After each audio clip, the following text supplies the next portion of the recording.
Kukaribisha katika kipindi kipya ambacho leo hii tunafanya uzinduzi wa kipindi kinachoitwa Tuongee Machweo.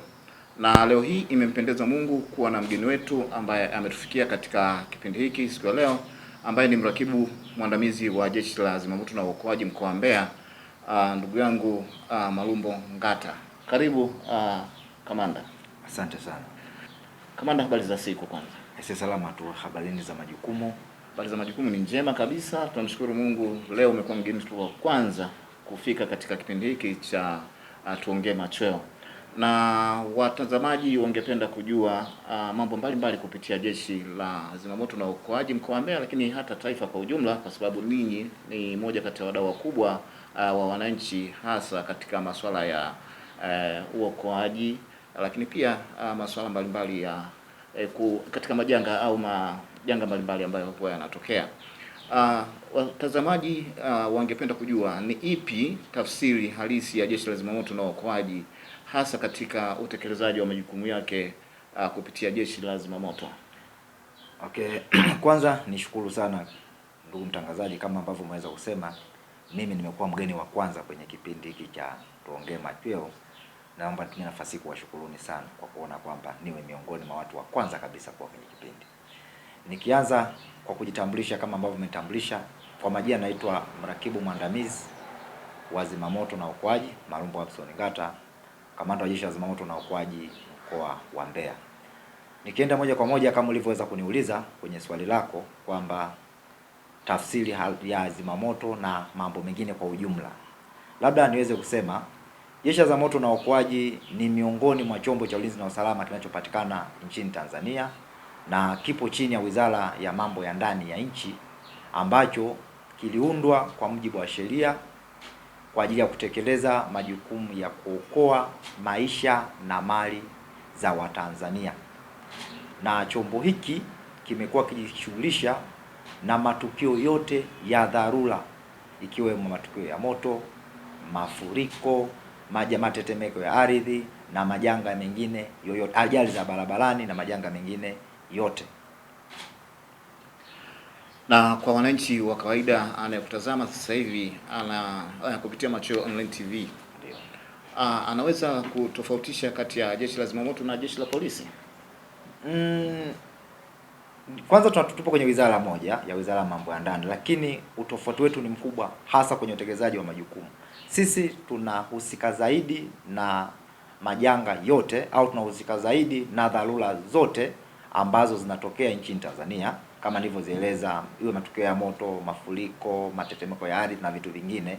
Na ndio maana hata kauli mbiu yetu sisi inasema ni kuokoa maisha na mali, kwamba kuna kwenye maokozi au kwenye majanga mbalimbali tunaamini inaweza katokea vifo ambao ni maisha ya watu, lakini pia inaweza kuharibika uharibifu wa mali ambazo wanamiliki wananchi. Kwa hiyo sisi kama jukumu letu kubwa ni kuokoa maisha na mali zao.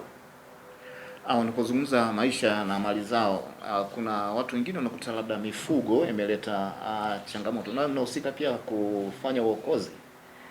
Ukizungumzia uokoaji tunamaanisha, ndugu mtangazaji, ni uokoaji wa viumbe vyote hai. Sasa na mifugo yenyewe, iwe ng'ombe, paka, kuku, na wenyewe wana haki ya kuishi. Kwa hiyo na ndio maana naomba nitumie nafasi hii kuambia Watanzania au watu wa Mbeya, lakini Watanzania kwa ujumla, kwamba hata ikitokea kuna ng'ombe wako labda kwa bahati mbaya ametumbukia kwenye shimo, kuna kuku, kuna paka, wewe toa taarifa Jeshi la Zimamoto na Uokoaji, tutakuja kumuokoa, kwa sababu na yeye kama mnyama au kama ndege ana haki ya kuishi. Kwa hiyo sio kwamba tunahusika na binadamu tu pekee tu, la hasha, bali hata binadamu, hata wanyama au mifugo tunaweza kuhusika nayo pia.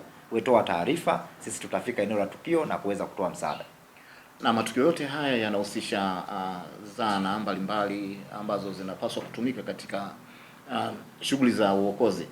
Je, zana au rasilimali watu vinatosha kuweza kuweza kufanya uokozi katika matukio ambayo mnakutana nayo?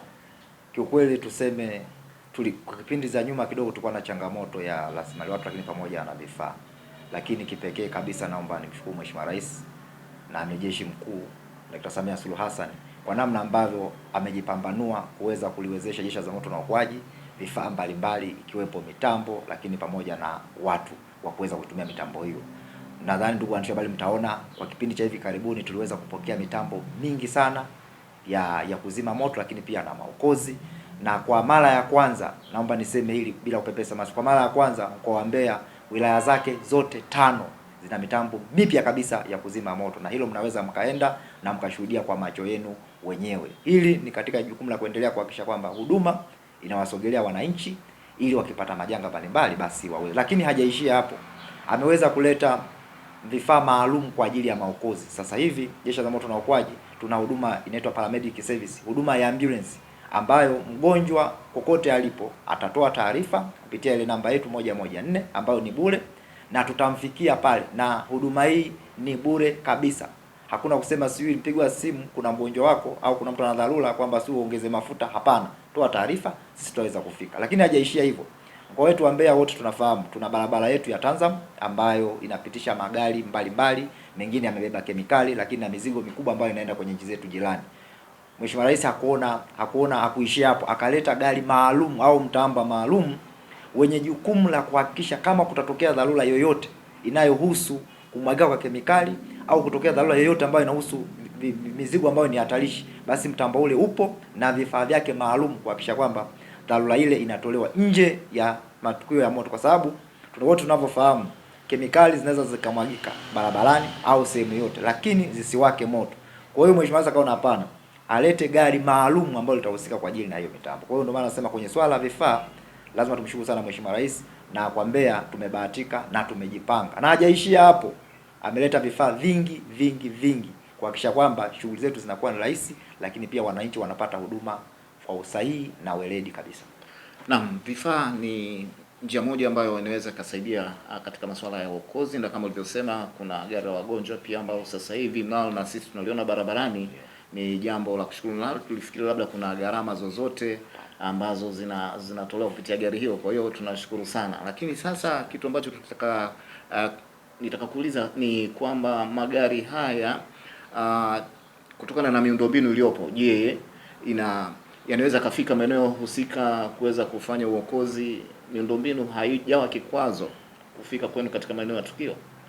Ni kweli, naomba nikiri ndugu mwandishi wa habari, ni kweli moja ya changamoto ambayo tunakutana nayo ni miundombinu. Unakuta lazima kwanza tukumbuke kwamba barabara ile tunavyokuwa tunatumia sisi peke yetu. Taratibu shughuli zingine zinakuwa zinaendelea, wananchi kujitafutia riziki, barabara matumizi ni mengi, na bahati mbaya kwa sasa hatuna barabara za dharura. Kwa hiyo barabara hiyo ambayo magari mengine yanatumia, wakati na sisi mitambo yetu Jeshi la Zimamoto na Uokoaji inapokuwa inaenda kutoa huduma inakuwa inatumia. Kwa moja ya changamoto ni miundombinu. Unakuta mnaenda kwenye tukio lakini barabara kwa namna moja au nyingine zinasababisha mshindo kufika kwa wakati. Lakini changamoto nyingine ni ucheleweshaji wa taarifa.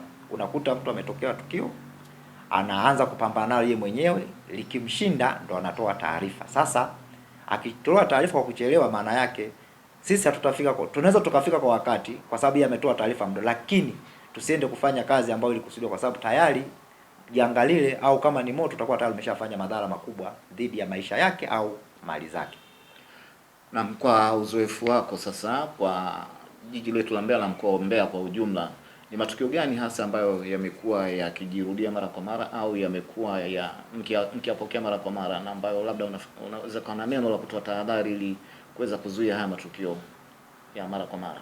Kwa mkoa wa Mbeya kwa kweli tumekuwa tuna matukio mengi, hasa matukio ya moto ambao umehusisha nyumba, lakini pia magari baadhi, lakini matukio makubwa ni nyumba. Lakini matukio mengine kubwa kwa mkoa wetu wa Mbeya ni ajali za barabarani. Nadhani wote sote tunafahamu jiografia yetu, kwa mara moja mara nyingine imekuwa ikisababisha kutokea kwa ajali. Kwa hiyo hao ni matukio ambayo mara nyingi tumekuwa tukiudhia. Lakini kwa kipindi cha mvua, na kwa sababu mkoa wetu umebarikiwa neema ya mvua, tumekuwa tukutana sana matukio ya mafuriko, lakini pia watoto kutumbukia kwenye visima na wengine kusombwa na maji. Kwa hiyo ni matukio ambayo tumekuwa tukipata, lakini kwenye hayo matukio yote tunashukuru Mungu kwamba tumeweza kufika na kuweza kutoa msaada kwa wananchi ambao ulikusudiwa. Lakini lai ambayo naweza nikatumia nafasi kuambia wananchi wa Mbeya na viunga vyake, hasa kwenye matukio ya moto wa nyumba, vyanzo vikubwa vimekuwa ni changamoto ya umeme. Na changamoto ya umeme hii ni kutokana na miundombinu ambayo wao wanaitumia au namna ambavyo wiring zao zimefanyika kwenye manyumba yao. Kwa hiyo ningewaomba wakati wanafanya wiring zao au wakati wanatumia vifaa vyao au miundombinu ya umeme kwenye nyumba zao, wahakikishe kwanza wamejiridhisha ubora hivyo vifaa wanavyovitumia. Lakini pili, kama wanafanya wiring basi wahakikishe wanafanya kwa kutumia wataalamu ambao wameidhinishwa na mamlaka husika, sio kuunganisha tunaita local connection, ambayo kwa namna nyingine inasababisha vifaa vile au miundombinu ile kuweza kusababisha moto. Ndio matukio ambayo hasa tumekuwa tukikumbana nayo kwenye mkoa wetu wa Mbeya. Na mtazamaji wa Machweo Online TV unayetufuatilia, bado nipo na Kamanda Malumbo Ngata ambaye yeye ni mrakibu mwandamizi wa Jeshi la Zimamoto na Uokoaji mkoa wa Mbeya. Na amini kama unatufuatilia, ameendelea kutueleza mambo mbalimbali yanayohusiana na Jeshi la Zimamoto, na amini kabisa nawe kama unafuatilia basi kuna vitu vingi ambavyo umeendelea kujifunza. Kamanda, katika swala la uokozi, hivi karibuni kutokea matukio ya huko ya maporomoko huko Rungwe, ile hali haikuweza kuathiri kuweza kufika katika maeneo husika, na juhudi gani ambazo mliweza kufanya ili kuweza kuhakikisha kwamba mnafanya uokozi kwa matukio makubwa kama haya ambayo yalitokea katika wilaya ya Rungwe? Kama ambavyo nimeeleza awali kwamba moja ya majukumu ya Jeshi la Zimamoto na Uokoaji ni kufanya maokozi kwenye majanga mbalimbali. Na kama unavyokumbuka, nakumbuka ilikuwa tarehe 25 mwezi wa 3 ambapo mwaka 2026 ambapo maafa yale yaliweza kukumba kwenye kata 4 za wilaya ya Rungwe. Ni kweli tulipewa taarifa kama Jeshi la Zimamoto na Uokoaji na tuliweza kufika eneo la tukio kwa ajili ya kutoa msaada kwa wale wenzetu ambao walikuwa wamekumbwa na ile madhila ya nyumba zao kufukiwa na vifusi na kusababisha baadhi ya wenzetu kupoteza maisha. Kwa hiyo tulifika pale tukafanya wajibu wa kufanya maokozi, lakini pia tukaendelea kuwaelimisha wananchi kwamba madhila yale yamewakuta ikitokana na mvua kubwa ambazo zilikuwa zinanyesha. Sasa mvua zile zilisababisha milima ambayo ipo kwenye maeneo yao kuporomoka na kuweza kufukia zile nyumba. Kwa hiyo moja ya tahadhari ambayo tuliwapa, kwanza wahakikishe wanatunza yale mazingira, yaani wanahifadhi yale mazingira kwenye maeneo ya mniniko, kwa sababu wote kama tunavyofahamu, udongo ukiwa uko wazi, mvua ikishanyesha ukanywa maji, ni rahisi kuporomoka, tofauti na ule udongo ambao unakuwa umefunikwa na mimea mbalimbali. Mizizi yake inatusaidia kuweza kushikilia udongo, hata kama inanyesha mvua basi hauwezi kuporomoka kirahisi. Lakini jambo lingine tukawaambia, bahati nzuri Mbeya tumebarikiwa mvua nyingi, na wilaya ya Rungwe ni miongoni mwa wilaya ambazo mkoa wa Mbeya ina mvua nyingi sana. Kwa hiyo waone namna kuweza kuhama kwenye yale maeneo ambayo ni hatarishi. Kwa hiyo ndio kitu ambacho tunaendelea kuwasisitiza. Tunashukuru serikali ya wilaya pamoja na serikali ya mkoa iliendelea kusisitiza hilo, kuhakikisha kwamba wale watu wanaweza kuhama. Na katika hayo, jamii inauelewa kiasi gani ili kuweza kuhakikisha kwamba taarifa wanaitoa katika Jeshi la Zimamoto, kwa sababu madhara mengine wanafikiri labda ni moto tu, labda jamii inauelewa kiasi gani kupitia matukio kama haya? Kwa mfano unaweza katokea kimbunga na pia wanafikiri labda ni matukio tu ya Mwenyezi Mungu, basi inaweza kapita hivyo hivyo. Jamii inauelewa kiasi gani kupitia haya?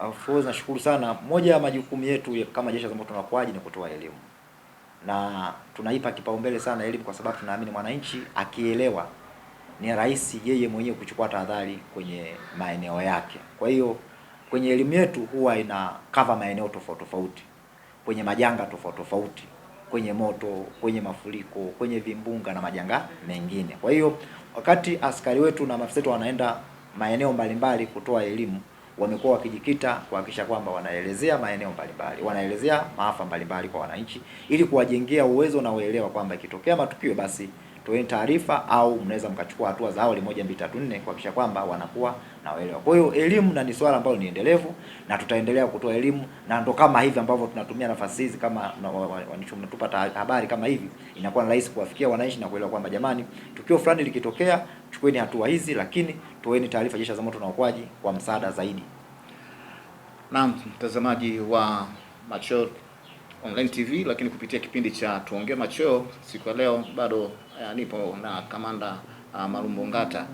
Kuna swali ambalo linakuwa watu wengi wanakuwa wakijiuliza mara kwa mara kuhusiana na kuchelewa kufika katika maeneo ya matukio, na wengi wamekuwa wakilaumu kwamba Jeshi la Zimamoto limechelewa kufika kwa wakati katika eneo hilo. Una kipi cha kuambia sasa ili kuweza kuhakikisha kwamba mnafika kwa wakati, lakini wananchi pia wanatoa taarifa kwa wakati, na wengine hawaelewi matumizi ya namba zenu ambazo ni za dharura.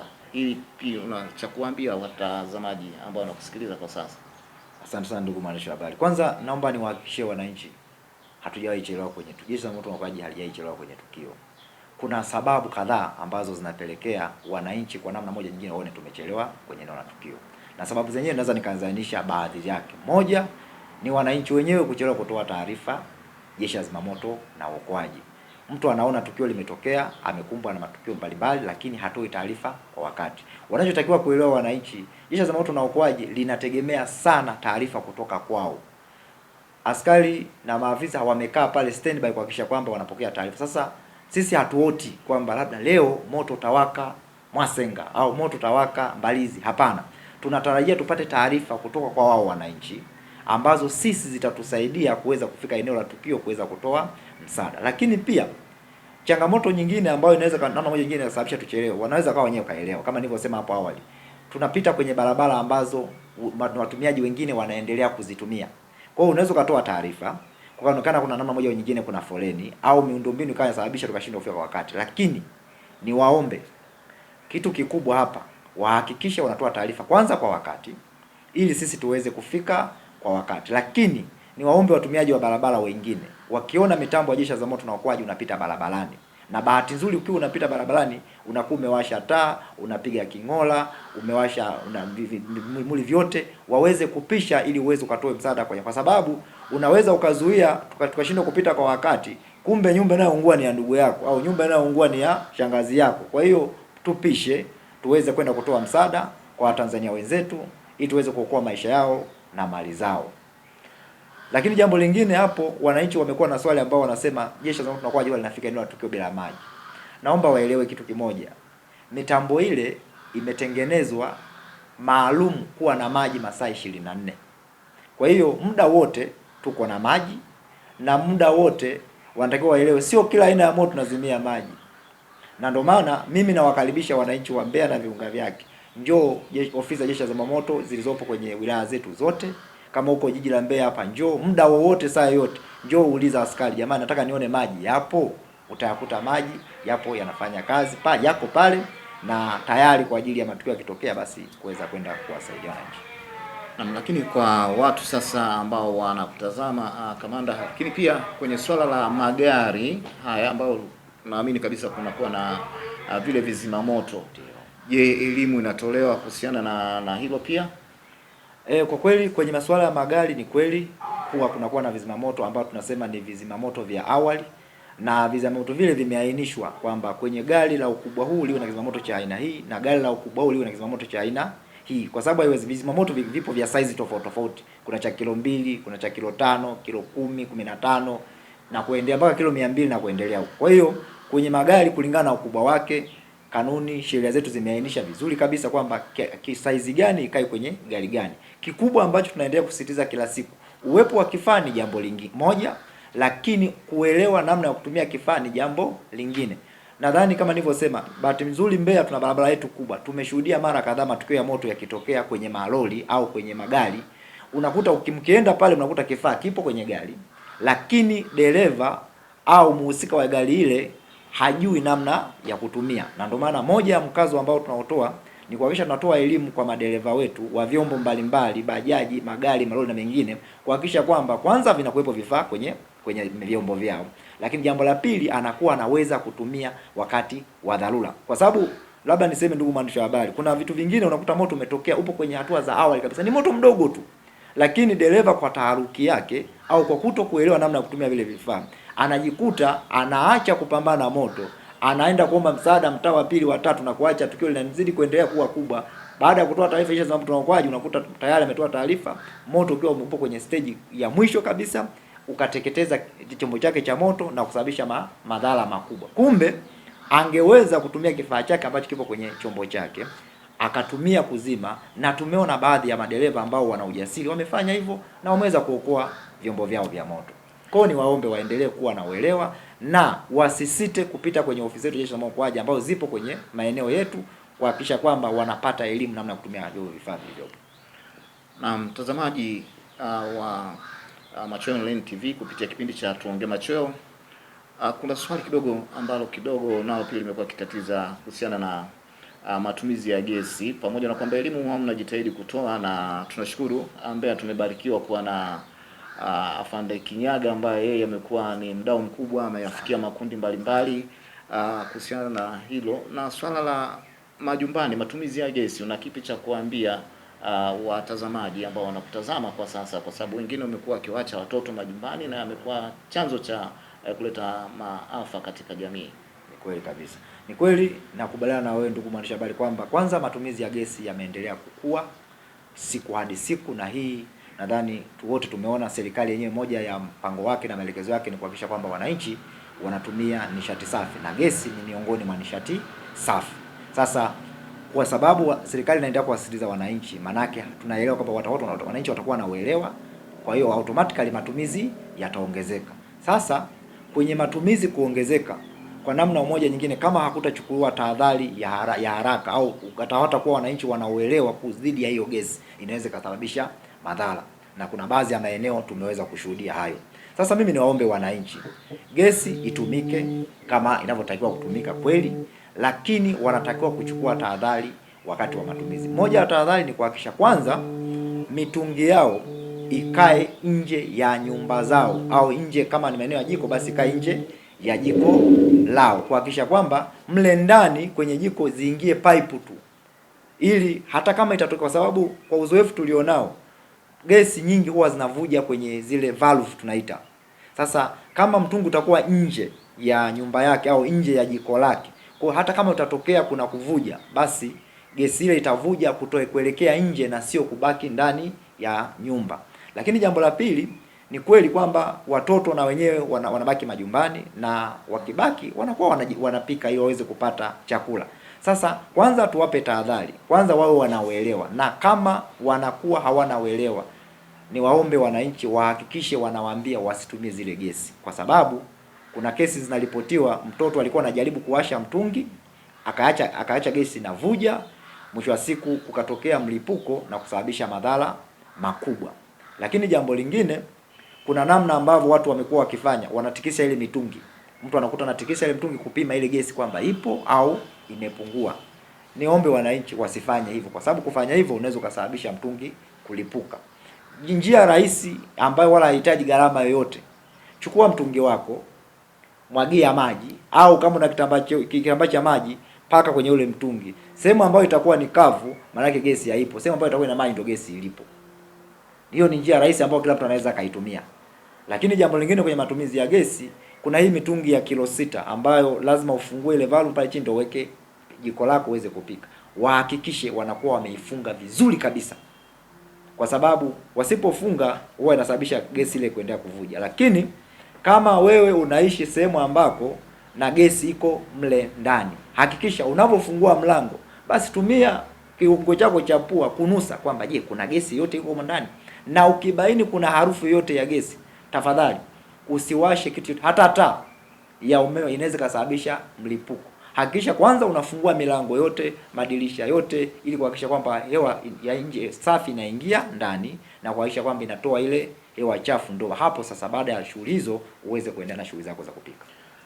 Naam, kwa Jeshi la Zimamoto na Uokoaji ina uwanda mpana, na hapa Mbeya tumeshuhudia magari ya uwanja wa ndege yakija kusaidiana kuzima hapa. Kuna mahusiano gani? Na pia endapo moto unaweza katokea, kwa sababu pia tuna eneo la Kyela au Ziwa Rukwa huku, endapo unatokea moto katika maeneo hayo, inatukwaje na mtu afanyeje ili kuweza kuomba msaada pia, labda uwanja wa ndege kama ninyi mtakuwa mko mbali? Labda naomba ili niweke sawa kwa wananchi na mtangazaji wa habari kwamba kituo cha Jeshi la Zimamoto na Uokoaji uwanja wa ndege ni miongoni mwa vituo kama vituo vingine, kama ambavyo kiko Kyela, kiko Rungwe, kiko Mbalizi na kwingine. Hata pale uwanja wa ndege na penyewe ni kituo cha zimamoto chetu, kiko pale na una askari wetu na maafisa wako pale wanafanya kazi masaa 24. Utofauti ni kwamba tu ni majukumu, kwamba uwanja wa ndege wanafanya kazi pale kwa ajili ya kuhakikisha kwamba kama itatokea dharura yoyote kwenye uwanja wa ndege, basi wanaweza kufika pale kwa wakati na kwa haraka kuhakikisha kwanza. Wote tunafahamu Usafiri wa anga ni usafiri ambao ni wa haraka, lakini usafiri ambao ni hatari kama ikitokea dharura.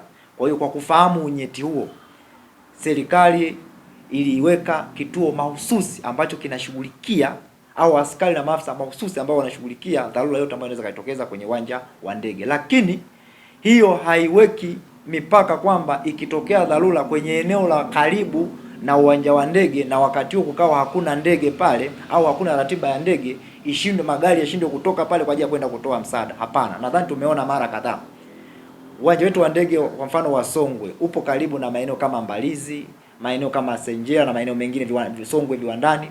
Magari ya uwanja wa ndege yamekuwa yakitoka pale kwenda kuzima moto, kwa sababu askari waliopo pale ni askari wa Jeshi la Zimamoto na Uokoaji ambao wamekuwa wamepewa mafunzo ya Jeshi la Zimamoto na Uokoaji. Sema tu ni mgawanyo kwamba wengine watakuwa viwanja vya ndege. Kwa mfano sasa hizi tuna kamandi ya reli, wengine watakuwa kwenye kamandi ya reli, wengine watakuwa kwenye anga na vitu vingine. Kwa hiyo ushirikiano wetu sisi ni mzuri, na ndio maana ikitokea tukio uko karibu na uwanja wa ndege, toa taarifa pia.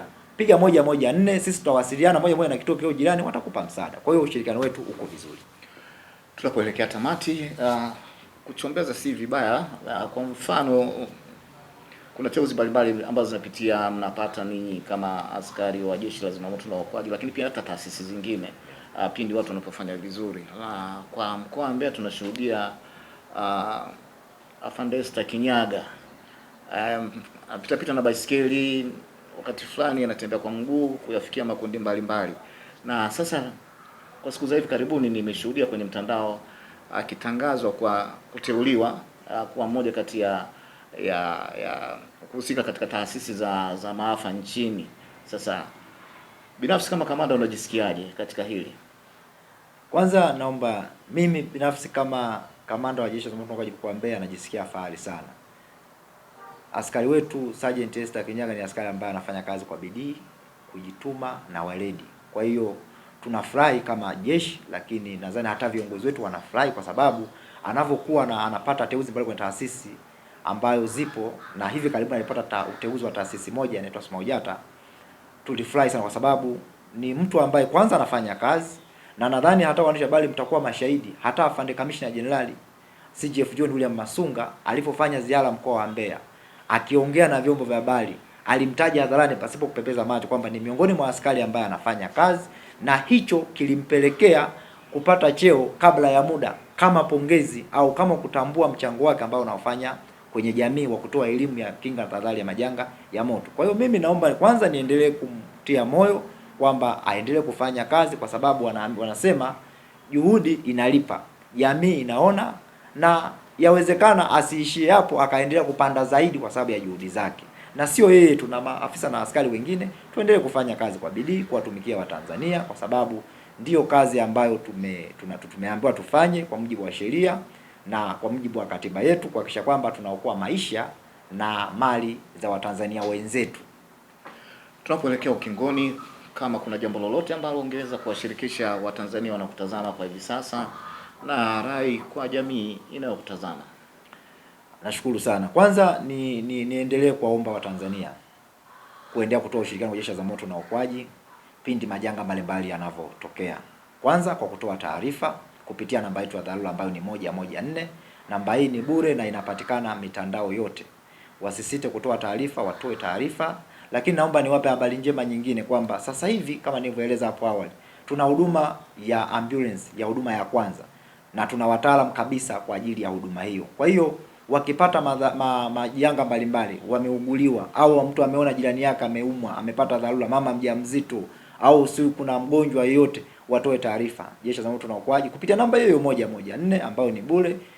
Tutafika eneo la tukio, tutaweza kumpa msaada, kwa sababu hatuhusiki na moto tu peke yake, na mambo hayo mengine waweze kutoa. Lakini sio kwa umuhimu, kwa mwisho, lakini sio kwa umuhimu, tunaelekea kuadhimisha siku ya zimamoto duniani, inaitwa International Firefighters Day, ambayo huwa inaadhimishwa kila mwaka Mei 4, lengo likiwa ni kuwakumbuka wazimamoto waliofariki wakiwa wanatekeleza majukumu yao. Kwa hiyo kwa kutambua hilo, sisi Jeshi la Zimamoto na Uokoaji mkoa wa Mbeya tutaenda kutekeleza majukumu mbalimbali, ikiwepo kutoa elimu kupita maeneo mbalimbali, kuwaelezea wananchi shughuli zetu ni zipi zinafanyika, lakini pia kuwasaidia vitu mbalimbali kama watahitaji msaada ambao utakuwa unahitajika kwa wakati huo.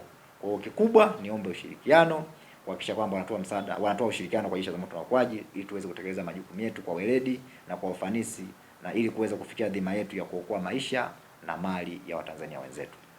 Na mtazamaji wa Tuongee Machweo, kipindi chetu cha kwanza kabisa ambacho leo hii kimefunguliwa na mrakibu mwandamizi wa Jeshi la Zimamoto na Uokoaji Malumbu Ngata, ambaye pia ni kamanda wa Jeshi la Zimamoto na Uokoaji mkoa wa Mbeya. Na kila sababu ya kukushukuru, lakini pia kumshukuru naye pia kwa wito wake wa kufika hapa. Kipekee tunamshukuru sana. Naamini kabisa kupitia kipindi hiki kumejifunza mambo mengi yanayohusiana na Jeshi la Zimamoto na Uokoaji. Nikukaribishe tena katika kipindi kingine ambacho kitafuata hapa. Lakini pia kwa wewe ambaye utahitaji kuongea na kipindi hiki, basi tunakukaribisha. Kipekee pia ni washukuru wa mwongozaji Isaya Kilongo, lakini pia wapiga picha David Nyembe na Tedius Simfukwe ambao walikuwa nyuma ya kamera. Nikutakie siku njema yenye mafanikio na tele. Barikiwe sana. Naitwa Ezekiel Cherikamanga.